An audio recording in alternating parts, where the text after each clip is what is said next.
Even after his fatal impact, he forced his blood to circulate, his organs to mend, and his broken systems to function once more. It was a brutal, agonizing process, but through sheer control and willpower, he stopped the bleeding and clawed his way back from death. Moments later, the impossible happened. With his entire body still screaming in pain, Mu slowly but surely pushed himself upright. His limbs trembled, his muscles protested, yet he stood as if nothing had happened. But rather than frustration or anger at this chaotic situation, Mu felt something else entirely. Satisfaction, battered, bloodied, and barely able to move. This was the first time in eons he had truly felt something. And that, more than anything, reassured him that coming here had been the right choice. With his excitement renewed, Mu shifted his focus inward, sifting through Li Ho's memories to piece together the kind of life this guy had been living. It took mere moments to absorb every detail, every experience, every miserable little fact. Armed with this new knowledge, Mu decided his next move: return to Li Ho's home, his new base, and figure out his plan from there. But there was a problem. Walking with Li's weak, battered legs turned out to be an unexpectedly annoying challenge. Frustrated, Mu resorted to moving like an ape, using his hands to stabilize himself and take some of the pressure off his damaged limbs. It was a ridiculous sight, but it worked. After some effort, he finally reached Li's so-called house. The first thing he noticed? A pile of cat poop, proudly displayed right in front of the window. Ignoring this unexpected offense, Mu stepped inside the small, basement-like dwelling and sank onto the rickety excuse for a bed, its frame creaking beneath him. He let out a long breath, reflecting on what he had learned about Li's life so far. According to his memories, Li had only one living male relative, and that person was nowhere nearby. It didn't take long for Mu to reach an undeniable conclusion. He had picked a guy who was not only completely alone, but also painfully poor and drowning in misery.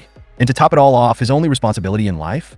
Attending some place called school. What entertained Mu the most was a particular memory of someone from school who had seemingly dedicated their entire existence to tormenting Li Ho. Not only did this person relentlessly pick fights with him, but they also went out of their way to make his life as miserable as possible. To Mu, this was perfect. A built-in rival? A guaranteed source of conflict? A daily challenge waiting for him? This was exactly the kind of messy, unpredictable starting point he had been hoping for. It was chaotic, it was personal, and it had potential. Excited, Mu threw a casual punch into the air to celebrate, and instantly regretted it. A sharp, searing pain tore through his right arm, like the muscles were on the verge of snapping apart. What the hell? Mu frowned, flexing his fingers slightly as the pain throbbed with every movement. That's when it hit him. This wasn't his usual body. His overuse of his arms while crawling back home had clearly pushed them past their pathetic limit. The realization was both frustrating and amusing. After digging through more of Li Ho's memories, Mu confirmed his suspicions. This body had never been pushed physically. Not once. The muscles were underdeveloped and used to even mild exertion. Even the simplest effort had left them sore. Yet instead of irritation, Mu found himself smirking. This pain, this weakness, this challenge, it was exactly what he came here for. Meanwhile, outside his little world of personal amusement, things were unfolding in a very different way. By the next day, the authorities had already discovered the bloodstains and shattered glass from the spot where Li's body had supposedly met its end. The area was quickly cordoned off, police swarming the scene as they launched a full investigation into what had happened. The surrounding streets buzzed with speculation. Rumors spread like wildfire. Whispers of an apparent suicide attempt, an unexplainable disappearance, and a missing corpse filled the air. But Mu? He couldn't care less. He wasn't here for some investigation. He had more important things to do. Because as it turned out, the very building near the crash site, the three-story structure he had plummeted from, was none other than Li Ho's school. And today, Mu had decided to attend. Without a second thought, he strolled right into the school, walking the halls with an easy confidence, scanning his surroundings until he finally found Li Ho's classroom. Mu remained eerily still, his expression unreadable, even as blood trickled from his nose and mouth. The bully's smirk widened, expecting the usual reaction: fear, humiliation, maybe even a pathetic attempt to fight back. But instead, Mu did something entirely unexpected. He laughed, a low chuckle at first, then a deep, amused laugh that sent chills crawling down the bully's spine. It wasn't the reaction of a cornered victim. It was the reaction of someone enjoying this. The bully took a half step back, suddenly unsure. "The hell's so funny, idiot?" he snapped, trying to keep his bravado intact. Mu wiped the blood from his mouth with the back of his hand, smearing it across his cheek like war paint. His eyes gleamed with something close to delight. He exhaled, rolling his shoulders as if shaking off the hit. "I see now. This body really is weak." The bully blinked, confused. "What?" Mu didn't answer right away. Without the slightest hesitation, Mu sprang into action, cutting the bully off mid-sentence with a sudden, well-aimed punch. The boy, completely caught off guard, took the hit directly, just as Mu had moments before. But as Mu withdrew his fist, a sharp, searing pain shot through his arm. His muscles screamed in agony, as if they were tearing apart all over again, a brutal, unforgiving reminder that this wasn't his invincible godly body, but a fragile, weak human one. The uproar quickly grabbed the teacher's attention, who stormed over, shouting furiously and demanding that they stop fighting immediately. But by now, the noise had already piqued the curiosity of the entire class. Heads turned, eyes widened, eager to witness a fight unfolding right in the middle of the room. The bully, humiliated beyond belief after being punched by a so-called nerd for the first time in his life, could no longer contain his rage. Ignoring the teacher's yelling and the growing crowd of spectators, he charged at Mu, fully intent on making him pay. Mu immediately tried to defend himself, managing to block most of the attacks. Well, kind of. As he struggled to keep up, a frustrating thought crossed his mind. If only this pathetic human body could actually move the way he wanted, he would have ended this fight ages ago. For a brief moment, he even considered tapping into his godly powers. But to his utter shock, they didn't work. That split second of disbelief cost him. Before he could react, another fist slammed into his face. At least this one wasn't as hard as the last. The bully, still convinced that this was the same weakly he had always tormented, had no intention of stopping, not until he made him regret ever throwing that punch. Meanwhile, Mu found himself in a rather unfortunate situation. His current body lacked the strength to properly fight back. No punches, no kicks, and without his godly abilities, he was left with only one option. In a swift and calculated move, he lowered his head at just the right angle and willingly took the incoming punch straight to his skull. The bones in his head were the only part of this weak form he could truly rely on. Just as expected, the bully's fist collided with Mu's forehead, and the result was immediate. The sickening crunch of breaking bones echoed through the room. The bully's fingers snapped on impact, sending a searing wave of pain up his arm. His agonized scream filled the air, echoing like a child who had just learned the hard way that fire burns. In that moment, Mu couldn't help but feel like an absolute genius. Determined to end this ridiculous fight, Mu took full advantage of the bully's distraction. Before the guy could regain his senses, Mu made his move. He lunged forward, swiftly grabbing the bully's injured hand. And without a second of hesitation, he rammed his head forward, aiming straight for one of two places, the stomach, or, preferably, the balls. After all, he knew exactly where a guy's real weak spots were. The bully was completely unprepared, his body racked with yet another unbearable wave of pain. But Mu wasn't done. Not yet. He wanted to make absolutely sure that this guy would never, ever forget this day for as long as he lived. With a sharp, ruthless motion, Mu lifted his head and smashed it straight into the bully's jaw. This time, the sheer agony was more than the guy could handle. His eyes rolled back, his legs gave out, and he dropped to his knees in front of Mu like a pathetic, defeated loser, before finally blacking out completely. All of this unfolded while the stunned crowd stood frozen in disbelief, their phones out, capturing every second of the unbelievable scene. Seeing the weakest kid in school effortlessly demolish one of the school's biggest bullies wasn't something anyone could have ever imagined. But for Mu, the whole experience felt entirely different. This was his first real fight in thousands of years, and he had used every ounce of strength his current body had to offer. The rush was exhilarating, but now wasn't the time to revel in victory. As the thrill of battle began to fade, the searing pain from all the hits he had taken surged through his body at once, flooding his senses. The sharp, metallic taste of blood coated his tongue. For a brief moment, it almost seemed like even God Mu himself wouldn't be able to brush this off so easily. But then, something unexpected dawned on him. He didn't mind it at all. After such a long time, after so much frustration, there was something deeply satisfying about finally feeling the raw sting of a real fight again. A few moments later, as Mu's rush of excitement finally died down, his gaze locked onto the unconscious boy's limp body. The way he stared at him made it seem like he wasn't quite finished yet. Without a word, Mu plopped down beside his fallen opponent. And for some strange reason, probably because the guy had actually managed to put up a decent fight, he muttered a quiet thank you. Then, in a move so outlandish no one could have predicted it, Mu leaned in, lowered his head, opened his mouth wide, and bit the boy's ear. The sickening sound of flesh tearing echoed through the air, followed by a violent spray of blood. But Mu didn't just bite down, he ripped off a small chunk, then casually spat it onto the ground right in front of his horrified classmates. A suffocating wave of shock and terror rippled through the crowd. No one could wrap their heads around what they had just witnessed. It was like watching a complete maniac in action. Mu, however, remained unfazed.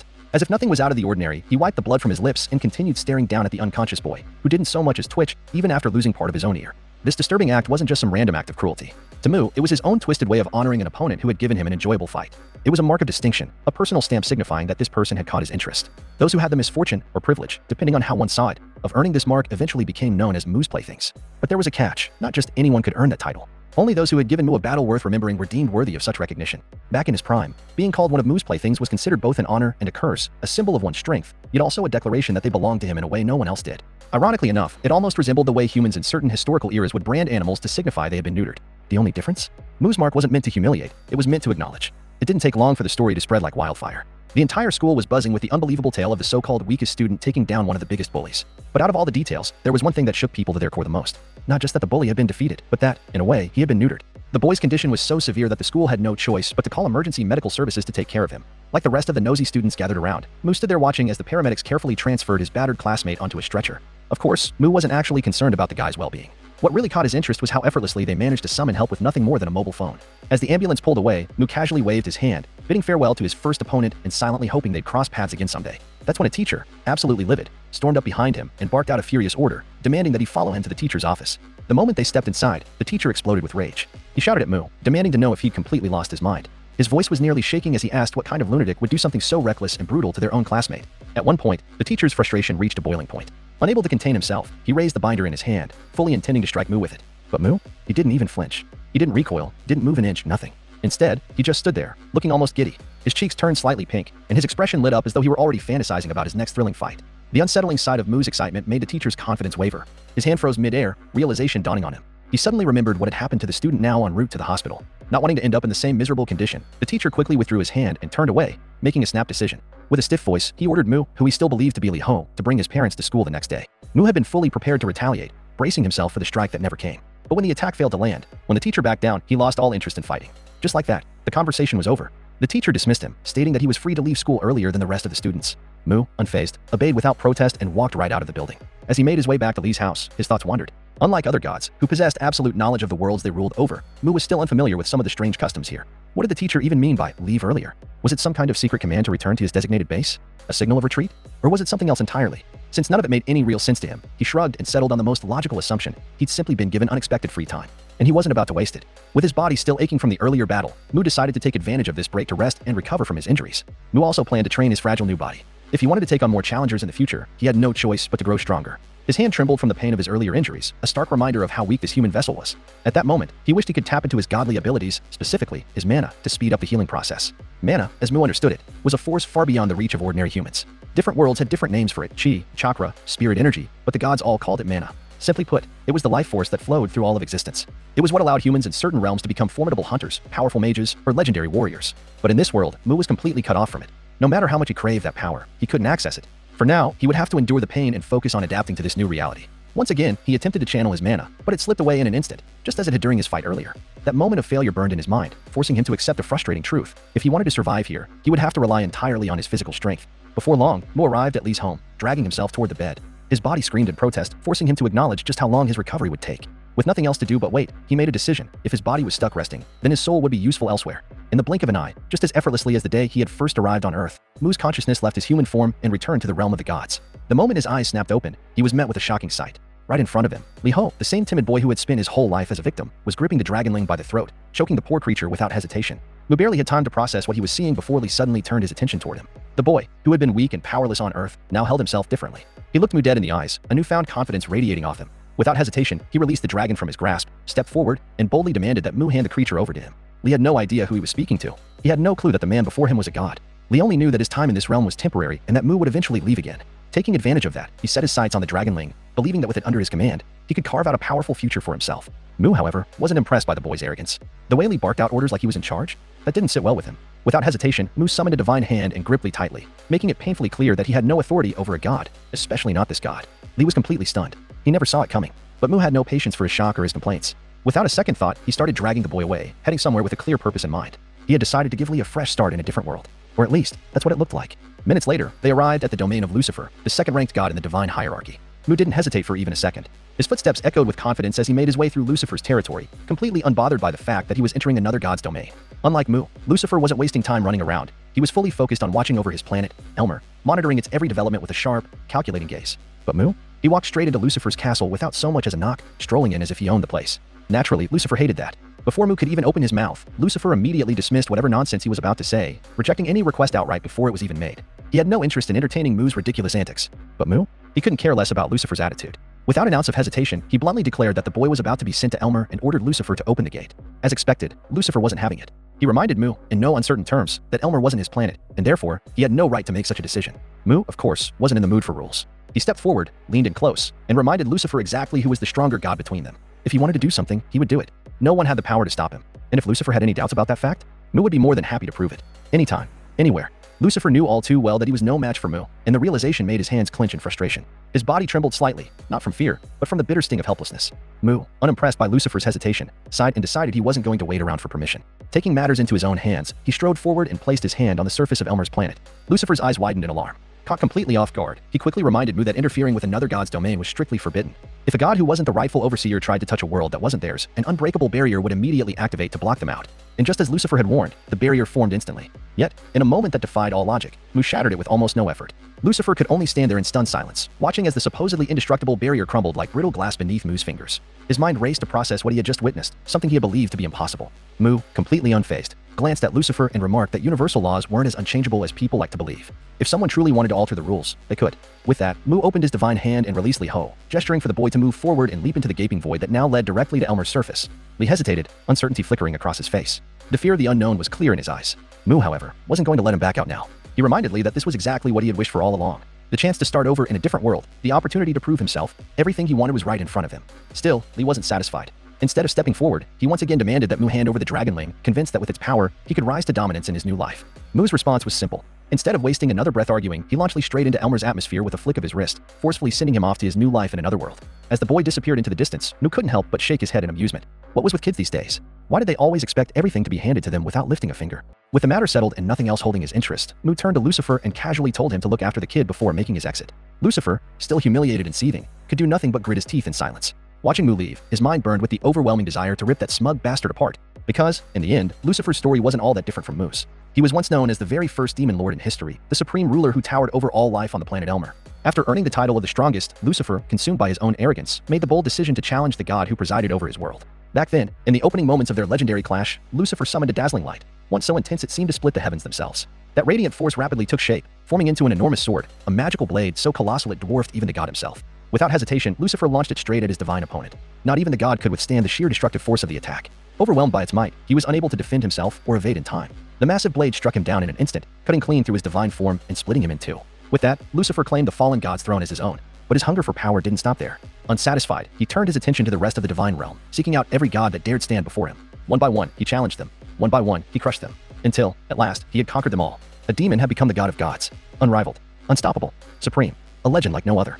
In time, he gained the respect of every being in existence, something he had always believed he rightfully deserved. Now, in the present, Mu was leisurely soaring through the skies atop his dragonling, making his way back to his domain without a care in the world. Unbeknownst to him, something far above lurked within the clouds, silently watching his every move. A demon, most likely sent by Lucifer, was observing from the shadows, carefully tracking Mu's actions, waiting for the perfect moment to strike. Just like Lucifer, who was eagerly counting down the moments for his chance to reclaim his honor and settle the score, the bully from Lee's school, having just regained consciousness, was seething with the same burning desire for vengeance. Still confined to his hospital bed, his body aching from the brutal beatdown, he reached for his phone, his fingers trembling with rage rather than pain. His mind was fixated on one thing: payback.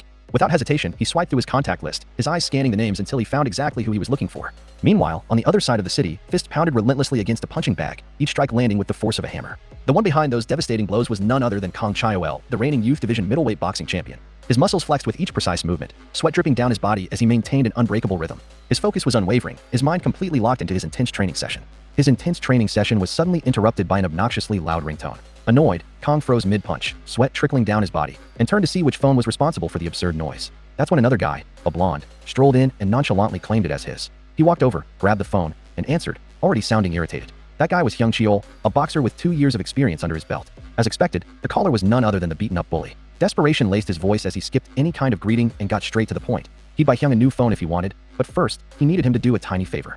Hyung, initially surprised by the sudden proposal, figured it sounded like a good and easy deal, so he accepted and asked what exactly he had to do in return. The next day, in class, when everything seemed to have gone back to normal, the bully strolled in acting as if yesterday never even happened. As he made his way to his seat, the entire classroom fell silent for a brief moment, all eyes locking onto him. Then, the murmuring began. The students whispered about how someone who used to push others around had now ended up in such a miserable state. At first, he tried to pretend he didn't hear it, but when the hushed voices turned into jokes about him being neutered, he hit his limit. Determined to prove he wasn't someone to be mocked, he slammed his backpack onto the floor and shouted that even neutered, he could still take them all down. He dared anyone who questioned his strength to step up and fight him. That's when the class president, a bespectacled girl, stood up and shot back, ordering him to either shut his mouth or get out of the classroom. The fact that she, of all people, had the nerve to talk to him like that for the first time only fueled his rage. Frustrated that even the class president now had the audacity to stand up to him, he completely lost his temper. Overcome with anger, he grabbed the nearest chair, ready to hurl it at her to remind everyone that they should still fear him just like before. But before he could act, the door suddenly burst open, and in stomped a massive, Hulk-like teacher, his booming voice demanding to know what all the commotion was about. To everyone's astonishment, the bully immediately dropped into his chair, pretending as if nothing had happened. The teacher scanned the room and quickly noticed the class president standing, her expression filled with irritation. He asked her why she was out of her seat and what exactly was going on. But instead of exposing the truth, she simply sat back down and reassured him that it wasn't anything important. The teacher didn't push the issue, but for some reason, he told her to meet him after class. That comment sparked her curiosity. What could he possibly want? When the school day ended, she did as instructed and met with him. As it turned out, he had a favor to ask. Since she was the class president and someone he considered reliable, he wanted her to check on Lee Ho, who had been absent that day and wasn't responding to any calls. In return, he promised to write her a recommendation letter for her senior year. While he made it sound like a simple request, she knew full well she didn't really have the option to refuse. Begrudgingly, she agreed. Not long after, she found herself standing in front of Lee's house, looking thoroughly uninterested in whatever mess he might be dealing with. Wanting to wrap this up as fast as possible, she didn't waste time. She stepped up to the door and knocked, calling out to see if anyone was inside. When no one answered, she hesitated briefly before deciding to test the doorknob. To her surprise, the door was unlocked. With a deep breath, she slowly pushed it open and stepped inside. The moment she stepped inside, she froze in absolute shock. Right there, in front of her, was Lee's motionless body, lying in the middle of a filthy room where bugs seemed to be treating the place like their personal playground. Lee's appearance was downright terrifying. His eyes had rolled back completely white, and his mouth hung wide open. The horrifying sight sent a chill down her spine, and before she could stop herself, she let out a blood-curdling scream, convinced that Lee was dead. Without wasting another second, she snatched her phone and frantically called for an ambulance. The paramedics arrived in no time and immediately rushed Lee to the nearest hospital. It didn't take long for the doctors to determine what had happened. Lee had most likely collapsed from extreme starvation, abandoned by God Mu, who had left his body earlier. He was admitted to the hospital and hooked up to a nutrient fort to help stabilize his condition. Then, something strange occurred. As Lee's body remained still, it suddenly twitched. In an instant, Mu returned, re-entering Lee's body. The moment Mu's eyes snapped open, he found himself in a complete daze. Nothing about his surroundings looked remotely familiar. Confused, he tried piecing together where he was and how he had ended up there. Before he could make any sense of the situation, a strange sensation caught his attention. Looking down, he noticed something foreign attached to his hand. It was the foreline feeding him nutrient fluids. As a god who had known nothing but battle and war, Mu had absolutely no understanding of human tools or the technology of this era, and this bizarre serum was no exception. He stared at it with a mix of bewilderment and unease, struggling to comprehend what was going on. Even though he had no clue what the serum actually was, God Mu instantly deduced that it was injecting something into his body, and only through his veins. With his godly awareness of what was happening inside him, it didn't take long for him to recognize it as nutrients. He could feel his body rapidly absorbing them, accelerating his recovery at an incredible pace. To Mu, it almost felt like some sort of healing magic, though he knew perfectly well that it wasn't magic at all. As Lee slowly moved his head, regaining consciousness, the girl sitting nearby finally noticed he was awake. However, the unsettling grin on his face immediately made her question whether he had lost his mind. Still, she asked if he had any idea what had happened to cause him to collapse. Not bothering to wait for a response, she grabbed her bag, stood up, and announced she was heading back to school to report everything to the teacher, just as he had instructed her to. Mu abruptly sat up and attempted to stop her. He had no idea who this girl was, but he assumed she was the one responsible for his quick recovery. However, even after coming to that realization, he didn't bother to thank her. Instead, in true Mu fashion, he requested something completely different. The girl, clearly in a hurry to leave, had no time for nonsense, but Mu was far more interested in learning about Earth and how people lived in this world. Yanking the serum out of his hand, he flashed his usual eerie grin and asked if she knew of a place where he could train to become stronger. The girl turned her head slightly, throwing him a skeptical side glance. To be honest, in her opinion, this guy didn't look like he belonged anywhere near a gym. Add to that the miserable, filthy state of his house, and she could only assume he had far bigger problems to worry about. It wasn't exactly clear if he had any real interest in sports. Still, after a brief moment of thought, she suggested a specific location for him. It wasn't anything extravagant, just an outdoor gym at a nearby park equipped with basic workout gear. Without wasting a second, Mu headed straight to the park and immediately got to work. He jumped onto the bars and began doing pull-ups, pushing his body to its limits. When exhaustion finally set in, he let go and dropped to the ground for a break, sweat trickling down his body. As he scanned his surroundings, Mu couldn't help but feel impressed. To him, these seemingly simple exercise tools looked like advanced training equipment. It had been nearly 4,000 years since he had last walked the earth. In his era, humans trained with completely different, primitive techniques that were significantly tougher and far less efficient. By human standards, this modern equipment was nothing special, but to Mu, it was a revolutionary improvement. Curious, he began experimenting with each piece, despite having no real understanding of how they were meant to be used.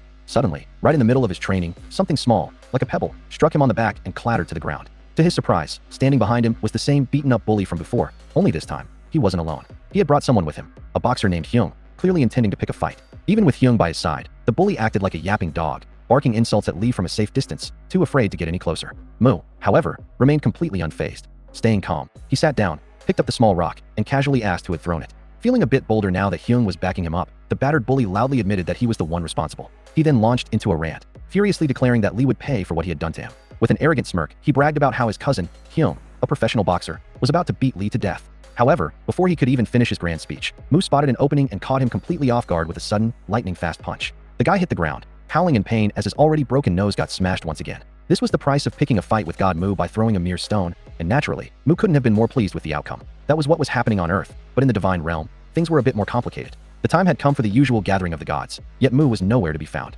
In his absence, his only assistant, the Dragonling, was forced to attend the meeting in his place. With his lord missing, the jittery little dragon anxiously stuttered as he awkwardly attempted to deliver Mu's message. However, before he could even get past the first few words, Lucifer suddenly cut him off. With a piercing glare, Lucifer demanded to know why a mere assistant had the audacity to step into a meeting meant for gods, let alone speak first as if he held any significance. Lucifer's overwhelming presence sent a wave of terror through the Dragonling, nearly causing him to lose his composure. In a panic, the tiny dragon hurriedly explained that he was only there to relay a message from God Mu and had no intention of disrespecting anyone. Determined to complete his task and leave as quickly as possible, he resumed reading the letter, his voice trembling. However, the message turned out to be nothing surprising. As expected, Mu had merely requested that the gods inform him if they encountered any worthy opponents for him to battle. That was all. Upon hearing this, Lucifer's fury exploded, and with a deafening bang, he slammed his hand against the table. As the second most powerful god in the divine hierarchy, he couldn't tolerate how Mu continued to do as he pleased. now even going so far as to ignore the meeting and the gods entirely. Lucifer wasn't wrong, and most of the gods silently agreed with his frustration. However, despite Mu's absence, none of them dared to voice their complaints aloud. Undeterred, Lucifer pressed on, stating that the gods assembly existed to maintain the balance and security of their respective worlds. Seizing the opportunity, the archer god, ranked third in strength and, of course, already a member of Mu's ever-growing list of sparring toys, finally spoke up. He pointed out that, as always, if any abnormalities occurred, especially on Earth, it was they who had to deal with them, not Mu. And for the strongest god among them, that was absolutely unacceptable. Lucifer, seeing the momentum shifting in his favor, slammed the table once more, his voice thundering with frustration. He bellowed that Mu's reckless attitude of treating everything like a mere game was pushing all the worlds toward disaster. In his eyes, the rare occasions when Mu actually did intervene only served to make things worse. To further drive his point home, Lucifer turned his attention toward the Cyclops god, the ninth-ranked deity in the divine realm, and coldly asked if he still remembered what Mu had done 1,000 years ago when the Cyclops planet had been on the verge of total destruction. Back then, an enormous, hideous beast, as massive as the Cyclops planet itself, launched an attack. It was an extremely rare void creature, a terrifying being capable of consuming an entire planet in mere seconds. Just as the monstrous entity began ripping the Cyclops planet apart, something suddenly tore through its center, slicing it into two uneven halves. That something, naturally, was God Mu. With his usual exhilarated expression, glowing with excitement at the prospect of battle, Mu had effortlessly slain the gargantuan creature in the blink of an eye. Lucifer seized upon this event to hammer his argument home, determined to make the gods. They could no longer sit idly by and allow someone so unfit for godhood to continue endangering their worlds. Meanwhile, the dragonling was left frozen in silence. He had no words to defend his lord, no arguments to counter Lucifer's claims. The only thing he could do was silently pray, desperately hoping his master would return before the situation escalated any further. The scene shifts back to Earth, where the battered bully found his voice again. He started yapping at Mu once more, loudly warning him that his boxer cousin was going to make him regret everything. Hyong, the so-called boxer cousin, observed Mu with intrigue. He couldn't deny that he was slightly impressed by how fast Mu had moved and thrown his punch earlier. Curious, he asked if Mu trained in any combat sports, like martial arts, but Mu answered nonchalantly, saying he didn't bother with sports, he didn't play, he fought. Mu's response only made Hyong dismiss him as just another cocky, brainless middle schooler. With a smirk, he casually spat out his gum, took his fighting stance, and declared he was ready to give Mu exactly what he wanted. Deciding to take the initiative, Hyong moved in first, testing his opponent to see if the guy was all talk, or if there was actually any skill behind his bravado. His opening strike was sharp and precise, landing directly on Mu's face before Mu could even attempt to dodge or block. The satisfaction of landing the first hit was brief, however, because something about Mu unsettled Hyong. There was something off, something outright bizarre about this guy, that sent an unexpected chill down his spine. As a trained fighter with a keen eye for his opponent's movements, Hyong found it strange that Mu hadn't even flinched. The guy had seen the punch coming from the start, and yet, hadn't even tried to avoid it. Just like the beaten bully who had dragged him here, Hyong had no idea that his opponent wasn't human, but a god. And not just any god, a god utterly obsessed with battle. What he also didn't know was that Mu had a peculiar habit. He never dodged the first attack. To him, taking the opening hit was like a signal, a confirmation that the fight had truly begun. With his signature eerie, overly enthusiastic grin, Mu suddenly blurted out, "Is hand-to-hand combat your favorite thing?" His unsettling smile and strange behavior made Hyong wonder if he was dealing with an actual lunatic. Then, without warning, Mu perfectly mirrored Hyong's fighting stance, before launching himself forward at full speed. Hyong didn't take Mu's stance seriously at all, brushing it off as nothing more than a ridiculous attempt at mimicry. When Mu threw a punch, Hyong raised his arm to block it without much thought, only to be met with an unexpected shock. The sheer force behind Mu's strike sent him skidding backward, his feet dragging along the ground. His expression shifted from smug confidence to utter disbelief as pain shot through his hand. He hadn't expected this frail-looking kid to pack such a devastating punch. Meanwhile, Mu's excitement only grew. His eyes gleamed with pure exhilaration as he realized just how well his attack had landed. Simply mirroring Hyong's movements had been enough to deliver serious impact. However, there was one major issue. His current human body wasn't something he could fully depend on just yet. The moment he tensed his muscles for the strike, a sharp pain shot through his arm, as if his muscles were protesting against the strain. It was as if they were begging him to stop and take a break. But Mu, being who he was, had no intention of caring about that. If anything, the pain only fueled his excitement. The agony tearing through his muscles made the fight feel even more exhilarating. Compared to the countless battles he had fought in his godly form, this was something else entirely. Raw, thrilling, and overwhelmingly satisfying in a different way. Then, much to Hyong's surprise, Mu suddenly ripped off his belt and wrapped it tightly around his fist. He knew his current fragile body would slow him down, and unlike his divine form, recovery would take much longer if he got seriously injured. That meant he had to come up with a way to make up for his body's shortcomings. Watching from the sidelines, the battered bully immediately whined that using a belt made the fight unfair. But neither Mu nor Hyong paid him any attention.